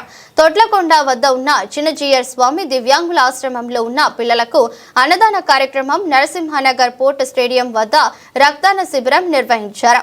ఈ సందర్భంగా JD foundation Uttarandhra convener K Anu మాట్లాడుతూ ప్రజల కోసం, ప్రజా శ్రేయస్సు కోసం అనునిత్యం పాటుపడే నాయకుడు, పర్యావరణ పరిరక్షణ కోసం అనుక్షణం ఆలోచించే నాయకుడు మా జేడీ ఫౌండేషన్ అధినేత జేడీ లక్ష్మీనారాయణ పుట్టినరోజు సందర్భంగా సేవా కార్యక్రమాలు నిర్వహించడం ఎంతో ఆనందంగా ఉందని, మా అధినేత జేడీ లక్ష్మీనారాయణ అనుక్షణం ప్రజల కోసం పరితపించే నిస్వార్థ నాయకుడు పుట్టిన వేడుకలు నిర్వహించడం మాకు ఆనందంగా ఉందని అన్నారు. ఇలాంటి పుట్టినరోజు వేడుకలు మరెన్నో జరుపుకోవాలని ఆకాంక్షించారు. అందరికీ నమస్కారం అండి. ఈరోజు ఏప్రిల్ 3వ తారీఖు మా ప్రియతమ నాయకుడు జేడీ లక్ష్మీనారాయణ గారి పుట్టినరోజు సందర్భంగా, అలాగే ఈరోజు నా పేరు బడా రమేష్, నా పుట్టినరోజు సందర్భంగా మేము ఇక్కడ బ్లడ్ డొనేషన్ క్యాంప్ అనేది ఏర్పాటు చేయడం జరిగింది నరసింహనగర్ అక్కపాలెంలో. చాలామంది దాతలు ఈరోజు ముందుకు వచ్చి రక్తదానం చేస్తున్నారు. చాలా సంతోషంగా ఉంది. అలాగే ఈరోజు మేము ఒక చలివేంద్రం అండ్ రక్తదాన కార్యక్రమం కూడా మొదలుపెట్టామండి. మీ అందరి సపోర్ట్ మాకు కావాలి. అలాగే జేడీ లక్ష్మీనారాయణ గారికి నిండు నూరేళ్ళు ఆయురారోగ్యాలతో భగవంతుడు దీవించాలని మనస్ఫూర్తిగా కోరుకుంటున్నాను. అందరికీ నమస్కారం అండి. ఈరోజు మా ప్రియతమ నాయకులు సిబిఐ మాజీ జాయింట్ డైరెక్టర్ శ్రీ వివి లక్ష్మీనారాయణ గారి పుట్టినరోజు సందర్భంగా ఇక్కడ రక్తదాన శిబిరం ఏర్పాటు చేయడం జరిగింది. అదేవిధంగా తొట్లకొండ వద్ద చిన్నజీర స్వామి గారి ఆశ్రమం వద్ద అన్నదాన కార్యక్రమం కూడా చేపట్టాం. ఈ 2 కార్యక్రమాలు ఈ పుట్టినరోజు సందర్భంగా ఏర్పాటు చేయడం జరిగింది. ముందుగా మా జేడీ ఫౌండేషన్ విశాఖపట్నం తరఫున లక్ష్మీనారాయణ గారికి పుట్టినరోజు శుభాకాంక్షలు తెలియజేసుకున్నాం. ధన్యవాదాలు. నిజాయితీకి దేశభక్తికి ప్రతీకగా నిలిచిన శ్రీ జేడి లక్ష్మీనారాయణ గారికి ఈరోజు పుట్టినరోజు శుభాకాంక్షలు తెలియజేస్తున్నాము. అన్ని దానాల్లో కన్నా 3 దానాలు మిన్న అంటారు. అది ఒకటి అన్నదానము, రెండోది రక్తదానము, మూడోది విద్యాదానము. అన్నదానం మనిషి కడుపు నింపుతుంది, రక్తదానం మనిషి ప్రాణాన్నే నిలబెడుతుంది. రక్తదానం చేయండి అని చెప్పడమే కాకుండా ఆచరించి చూపించారు జేడి లక్ష్మీనారాయణ గారు. ఇప్పటి వరకు అతను 62 సార్లు రక్తదానం చేయటం జరిగింది. అలాగే ప్రతి సంవత్సరము జేడి లక్ష్మీనారాయణ గారి అభిమానులు ఉభయ తెలుగు రాష్ట్రాల్లో రక్తదాన శిబిరాలను నిర్వహించడం జరుగుతుంది. అలాగే ఈసారి కూడా జేడి గారి అభిమానులు ఇక్కడ రక్తదాన శిబిరం నిర్వహిస్తున్నారండి. ఈ కార్యక్రమానికి వచ్చిన వాళ్ళందరికీ కూడా నేను ధన్యవాదాలు తెలియజేస్తున్నాను. అట్లానే ఇక్కడ నిర్వాహకులకు కూడా నా అభినందనలు తెలియజేస్తున్నాను. మరొకసారి జేడి లక్ష్మీనారాయణ గారికి జన్మదిన శుభాకాంక్షలు తెలియజేస్తూ ఆయన నిండు 100 ఏళ్ళు ఆయుర ఆరోగ్యాలతో ఇలానే దేశానికి సేవ చేసే శక్తి కూడా ఆ భగవంతుడు కల్పించాలని కోరుకుంటున్నాను. జేడీ ఫౌండేషన్ ఉత్తరాంధ్ర తరఫున జేడి లక్ష్మీనారాయణ గారికి మరోమారు జన్మదిన శుభాకాంక్షలు తెలియజేస్తున్నాను. సామర్లకోట మున్సిపల్ చైర్పర్సన్ మీడియా సమావేశం. పదవి ఇచ్చే ముందు నాకు కొన్ని నిబంధనలు, ఆంక్షలు పెట్టారు. నేను కనీసం మీడియాతో మాట్లాడే స్వేచ్ఛ లేకుండా చేశారు. ఒక గృహిణిగా ఇంట్లో ఉండే నన్ను రాజకీయంలోకి లాగారు. ఇప్పుడు అవిశ్వాసం అని నన్ను అవమానిస్తున్నారని కన్నీటి పర్యంతం వైసీపీ నియోజకవర్గ ఇన్ఛార్జ్ దొరబాబు, ఆయన తండ్రి మమ్మల్ని ఘోరంగా అవమానిస్తున్నారు. ప్రజా సమస్యలపై స్పందించే అవకాశం 4 ఏళ్ల కాలంలో ఏనాడు ఇవ్వలేదు. కనీసం నా సొంత వార్డులో పర్యటించే అవకాశం లేదు. సామర్లకోట మున్సిపల్ చైర్పర్సన్ గంగిరెడ్డి అరుణ తెలిపారు. నాకు ఇది వద్దనే చెప్పానండి. నేను ఇంట్లో ఉన్న ఇళ్ళని తీసుకెళ్లి రాజకీయ పరంగా నన్ను పరిచయం చేసి నన్ను ఈ 4 ఏళ్ళలో నా బిడ్డలు కూడా నేను జర్మనీ కానీ అమెరికా కానీ వెళ్ళకుండా నన్ను నిబంధనలు పెట్టి నన్ను ఆఫ్ చేశాడండి మనిషి. మా అత్తగారు మా మామగారు ఉన్నంత వరకు నేను ఆయన సేవ చేసుకుంటానే ఉన్నాను తప్ప బయట ప్రపంచం కూడా నాకు తెలియదు. ఈ 4 ఏళ్ళలో బయట ప్రపంచం ఏంటో నేను ఈ 4 ఏళ్ళ రాజకీయాలు ఎలా మాట్లాడానో ఎలా మాట్లాడకూడదో అని కూడా నాకు తెలియదు. అలా తీసుకొచ్చి ఈయన నన్ను రాజకీయాల్లో పెట్టారు. నేను చాలా అవమానాలు పడ్డానండి. నేను పార్వతమ్మ గారికి ఖచ్చితంగా నేను ఎప్పుడైనా ఏ టైం అయినా సరే రాత్రి 12 గంటలకైనా సరే నువ్వు వచ్చి సంతకం పెట్టమ్మా అన్నా సరే నేను పెడతానని ఆ రోజు చెప్పానండి. ఈ రోజు కూడా నేను చెప్తున్నాను నేను. కానీ మమ్మల్ని ఒక మాట అడగాలండి ఆయన. కేకేసి నన్ను నా భర్తని నేను మా బావగారిని కేకేసి బలరాము నిన్ను చూసి మేము ఇస్తున్నాం ఈ పదవి, నీ తమ్ముడు గారి నీ మరదలు గారి మాకు సంబంధం లేదు, నీవే బాధ్యత అంటే సుబ్బారావు గారు ఫోన్ చేసి మా బావగారు మీతో మాట్లాడి పని ఉందంటే నాకు 2 రోజుల దగ్గర ఖాళీ లేదని కనీసం మళ్ళీ కూడా ఫోన్ చేయలేదు. అలాగే దొరబాబు గారు కూడా మా బావగారు ఇంటి కోసం తెచ్చేతంతో కౌరం పెడితే రిప్లై లేదు.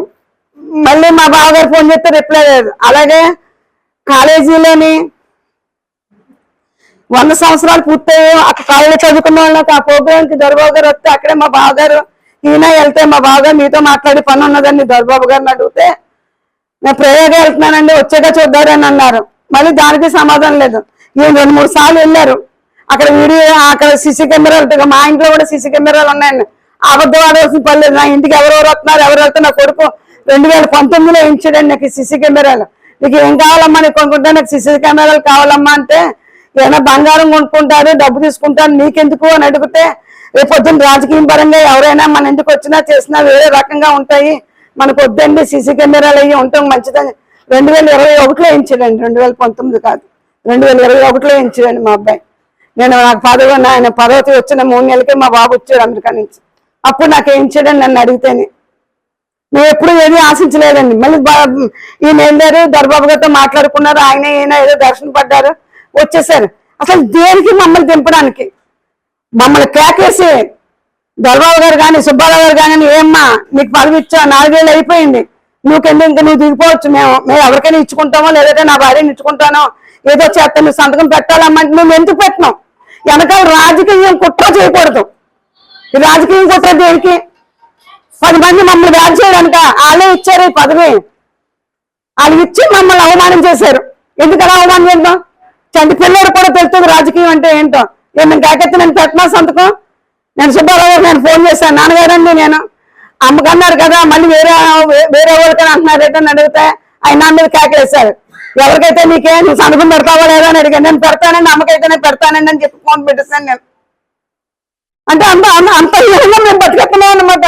ఆడదని చూడకుండా చాలా ఇష్టం వచ్చినట్టు మాట్లాడాడు పెద్ద ఆయన.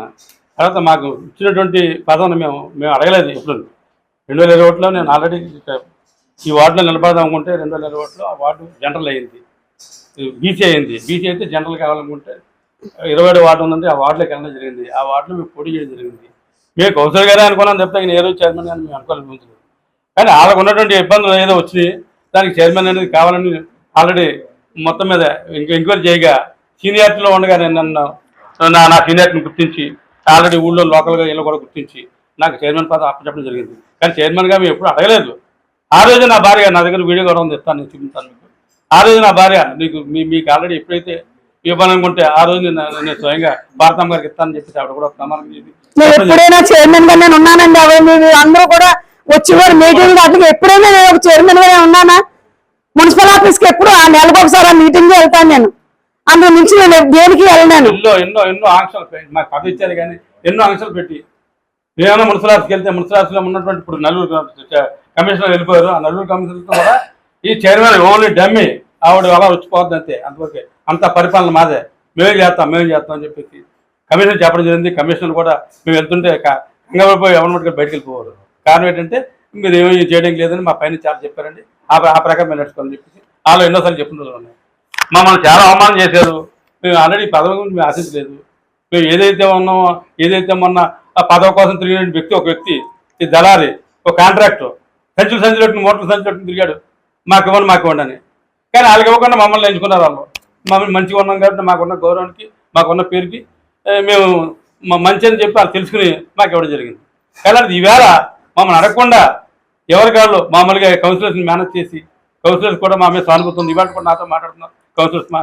ఏం చేయాలన్నయ్య, మాకు పరిస్థితి ఏమి అర్థం అవ్వట్లేదు, మాకు డబ్బు ఇచ్చి మేము ఎలక్షన్ చేశాను అని చేస్తే ఈ ఆడ ఎలక్షన్ చేశాను కాబట్టి ఈ అవిశ్వాస తీర్మానానికి రెడీ చేయడానికి అతను పాల్గొని ఆల్రెడీ కౌన్సిలర్స్ మేనేజ్ చేసి బలూన్ తీసుకెళ్ళి క్యాంపరేజ్ని పెట్టించి ఆల్రెడీ ఈ పదవి ఇచ్చాను, మీకు డబ్బు వచ్చి పెట్టాను, మళ్ళీ వచ్చే టైంలో మిమ్మల్ని నేను కౌన్సిలర్గా ఎన్నుకుంటాను చేస్తానని చెప్పేసి మభ్య పెట్టి వాళ్ళ మొత్తం 22 మందిని కూడా తీసుకెళ్ళి అవిశ్వాసానికి రెడీ చేసి పెట్టాడు. మేము ఏ అవినీతి చేసామని, మేము అవినీతి ఉంటే నిరూపించమన్నట్టు. ఏ అవినీతి చేయలేదు. మున్సిపాలిటీకి వెళ్ళడం రావడం, పార్టీ ఆఫీస్కి వెళ్ళడం రావడం, ఇంట్లో కూర్చోడం. కానీ ఈవిని ఎన్నోసార్లు నిలబెట్టి ఆలోచన లేకుండా, ఒక మహిళని ఆలోచన లేకుండా తండ్రి కూడా కూడా నిలబెట్టి మాట్లాడేవారు. అమ్మ కూర్చొని ఎవరైనా ఇంటికి వస్తే ఎవరైనా కూర్చోమంటారు అన్నాను, కూర్చోమని కాకుండా నిలబెట్టి మాట్లాడేవారు. చాలా ఇబ్బందులు పెట్టారు, చాలా ఆంక్షలు పెట్టారు. మమ్మల్ని చాలా అవమానం చేశారు మా కుటుంబాన్ని అంతా. మొన్న ఆల్రెడీ 29వ తారీఖు మన మార్చి 29వ మీటింగ్ అవుతుంది. మీటింగ్లో సభలో మాట్లాడవలసినటువంటి ఈ చర్చించవలసినటువంటి మా సబ్జెక్టులన్నీ కూడా, ప్రజా గొప్పపడే సబ్జెక్టులన్నీ కూడా మాట్లాడడం మానేసి ఎన్టీఆర్ జిల్లా విజయవాడ పశ్చిమ నియోజకవర్గం భవానీపురంలో గల ఎన్డీఏ పార్టీ కార్యాలయం నందు సుజనా ఫౌండేషన్ ఆధ్వర్యంలో విజయవాడ పశ్చిమ నియోజకవర్గంలోని డివిజన్ కోఆర్డినేటర్లను ఏర్పాటు చేసి ప్రజల సమస్యలు నేరుగా తెలుసుకునే వ్యవస్థను రూపొందించారు. ఈ సందర్భంగా ఎమ్మెల్యే సుజనా చౌదరి, మంత్రి నారాయణ మాట్లాడుతూ సుజనా మిత్రులకు ఇచ్చిన ఎలక్ట్రిక్ బైక్ల ద్వారా ప్రజల సమస్యలు నేరుగా కార్యాలయానికి తీసుకురావాలని తెలిపారు. నియోజకవర్గాన్ని అభివృద్ధి చేయడం ఒక్క ఎమ్మెల్యేకి సాధ్యం కాదని, ప్రజల సహకారం అభివృద్ధిని సాధించవచ్చని, కనుక ప్రతి ఒక్కరూ సహకరించాలని కోరారు. కార్యక్రమంలో స్థానిక కార్పొరేటర్లు, ప్రజాప్రతినిధులు, నాయకులు పాల్గొన్నారు. నేను ఎమ్మెల్యేగా రాకముందు ఎమ్మెల్యే ఎన్నో చేయగలడు అని అనుకున్నాను. ఎమ్మెల్యే అయినా తెలిసింది ఎమ్మెల్యే చేయగలిగింది చాలా తక్కువ, ప్రజల సహకారమే కావాలి, వాళ్ళతోనే చేయించగలం. వారియర్స్ లాగా మీరందరూ ముందుకు వస్తే కానీ నేను చేయలేను. కాబట్టి మీ అందరి మీద నా కంప్లైంట్ ఏంటంటే 9 నెలల్లో నేను ఎమ్మడపడుతున్నాను, మీరు రండి నాతో వచ్చి పని చేయించుకోండి అని. కానీ ఎవరో కూడా సరిగ్గా రియాక్ట్ అవ్వాల. నా దగ్గరకు వచ్చిన పనులన్నీ చేస్తున్నాను, కానీ అది సరిపోదు అని నేను నిర్ణయించుకొని నేనే ఒక సంస్థను ఏర్పాటు చేసి దాని నుంచి ఏం చేయగలమని ఇది ఒక ప్రయోగంలాగా చేస్తా ఉన్నాం. ముఖ్యంగా ఏంటంటే ఇప్పుడు ఎమ్మెల్యే ఉద్యోగం సీఎం రిలీఫ్ ఫండ్కి సంతకాలు పెట్టి పంపించడమో ఇంకోటో అయితే నేను దానికి సూట్ కాను. విధి విధానాలు మార్చుకొని చక్కగా చేయాల్సిన అవసరం ఉంది. సహకార సంఘాలు స్వాతంత్ర్యం కంటే ముందు నుంచి కూడా సహకార సంఘాల ద్వారా అనేక మంచి పనులు చేసేవాళ్ళు. ఇప్పుడు సహకార సంఘ వ్యవస్థ పూర్తిగా పోయింది. ప్రతిదీ ప్రభుత్వం చేయాలి, ముఖ్యమంత్రి గారు చేయాలి, మున్సిపల్ మంత్రి గారు చేయాలి, ఎమ్మెల్యే చేయాలి, ఎంపీ చేయాలనే ఉద్దేశంతోనే అందరూ చూస్తూ ఉన్నారు. వాళ్ళు మనతో పాటు మనుషులే, వాళ్ళకి అనేక పరిధులు ఉన్నాయి. దయచేసి ప్రభుత్వం అందులో ఇప్పుడున్న ప్రభుత్వ పరిస్థితి లోగడ జరిగిన 5 సంవత్సరాల్లో కాకినాడ జిల్లా ప్రతిపాడు మండలం ఒమ్మంగి గ్రామంలో ఇటీవల విద్యుత్ షార్ట్ సర్క్యూట్ వల్ల పూర్తిగా ఇండ్లు దగ్ధమైన 2 కుటుంబాలను ప్రతిపాడు నియోజకవర్గ వైసీపీ నేత MMR charitable trust chairman Mudunuri Murali Krishnam Raju పరామర్శించారు. గ్రామానికి చెందిన మొగిలి కృష్ణ, మొగిలి పెద్ద సత్యబాబులకు చెందిన 2 తాటాకిళ్లు విద్యుత్ షార్ట్ సర్క్యూట్ వల్ల పూర్తిగా దగ్ధమయ్యాయి. ఈ 2 కుటుంబాలు ఇంట్లో లేని సమయంలో సంఘటన జరగడంతో బాధితులకు నిలువ నీడతో పాటు కట్టుబట్టలకు కరువయ్యారు. ఈ నేపథ్యంలో MMR charitable trust chairman Prathipadu నియోజకవర్గ వైసీపీ నేత ముదునూరి మురళీకృష్ణంరాజు ఆ 2 కుటుంబాలకు 50 కేజీల బియ్యంతో పాటు ఒక్కొక్కరికి 10,000 రూపాయల చొప్పున 20,000 రూపాయల చెక్కులను అందజేశారు. ఈ సందర్భంగా ఆయన మీడియాతో మాట్లాడుతూ సంఘటన జరిగి వారం రోజులు గడుస్తున్నా బాధిత కుటుంబాలను ఏ ప్రభుత్వ అధికారి పట్టించుకున్న దాఖలాలు లేవని ఆరోపించారు. బాధితులకు వైఎస్ఆర్ కాంగ్రెస్ పార్టీ అండగా ఉంటుందని భరోసా ఇచ్చారు. బాధితులకు ప్రభుత్వం పక్కా గృహాలు నిర్మించి వారిని అన్ని విధాలుగా ఆదుకోవాలని డిమాండ్ చేశారు.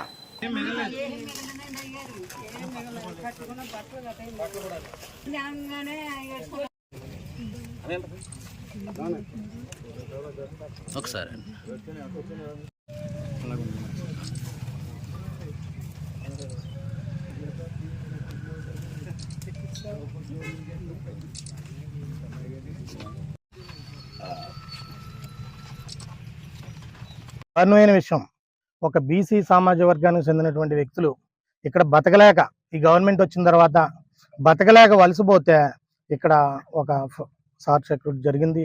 ఈ రోజుకి వారం రోజులు జరిగినా కూడా ప్రభుత్వం నుంచి ఏదైనట్టు స్పందన లేదు. కానీ ప్రభుత్వం సిగ్గుపడాలి ఈ విషయం చూసి.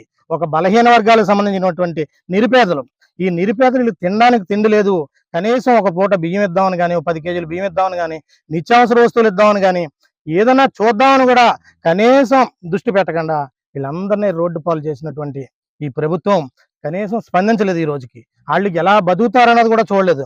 ఒక్క అధికారి కూడా ఇక్కడ రాకుండా, ఇక్కడ అన్ని పేపర్లోనే వచ్చింది, అందరూ చూశారు, నాయకులు చూశారు, అందరూ చూసినా కూడా ఒక్క అధికారి కూడా చలనం లేకుండా మరీ సామాన్యులు కటికి నిరుపేదలైనటువంటి వీళ్ళందరినీ కూడా రోడ్డు పాలు చేసిన ప్రభుత్వానికి ఈ రోజన్నా స్పందించి వాళ్ళకి తగిన న్యాయం చేసి పక్కా గృహాలు కట్టించవలసిందిగా, అందాక ఒక నెల రోజులు వాళ్ళు బతకడానికి మినిమం వాళ్ళకి ఏదైనా అవసరం ఉందో అన్ని చూడవలసిందిగా వైఎస్ఆర్ కాంగ్రెస్ పార్టీ తరఫున మేము డిమాండ్ చేస్తా ఉన్నాం.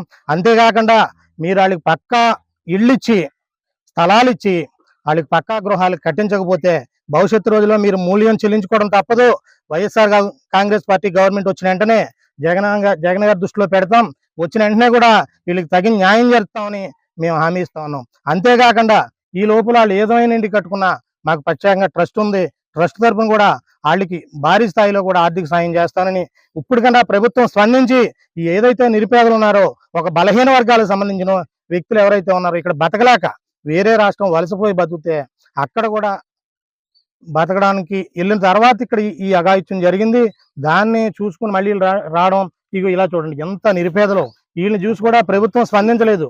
అతను పాపం 2 కాళ్ళు కూడా అవుకు, తిండి లేదు, ఏమీ లేదు. వారం రోజులు బట్టి ఎవరు ఎలా తిరుగుతున్నారు, ఏం జరుగుతుందని కూడా ప్రభుత్వం స్పందించకుండా వాళ్ళకి ఏమీ లేక నిరుపేదలు అందరినీ మోసం చేసి ఈరోజు అధికారంలోకి వచ్చింది. అన్ని రకాల మోసాలు చేసి వాళ్ళకి చెప్పారు. కానీ ఇలాంటిది ఎప్పుడన్నా స్పందించకపోతే ప్రభుత్వం సిగ్గుపడాలని ఇప్పుడన్నా స్పందించి వాళ్ళకి న్యాయం చేస్తారని డిమాండ్ చేస్తూ సార్. వార్తలు ముగించే ముందు మరోసారి హెడ్లైన్స్.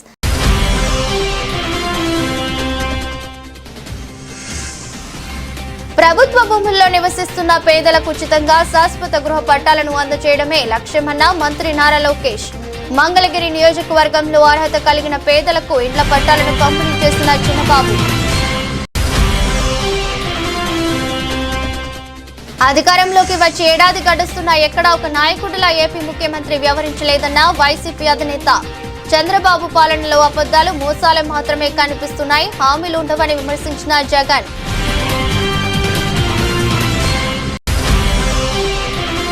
ఆత్రేయపురం వాడపల్లి శ్రీ వెంకటేశ్వర స్వామివారి ఆలయంలో నిర్వహించే వారి వార్షిక కళ్యాణోత్సవాలకు ఏర్పాట్లు పూర్తి. ఈ నెల 7వ తేదీ నుంచి 13వ తేదీ వరకు జరిగే స్వామి కళ్యాణంపై ఆలయ సిబ్బందితో సమీక్షించిన ఎమ్మెల్యే బండారు.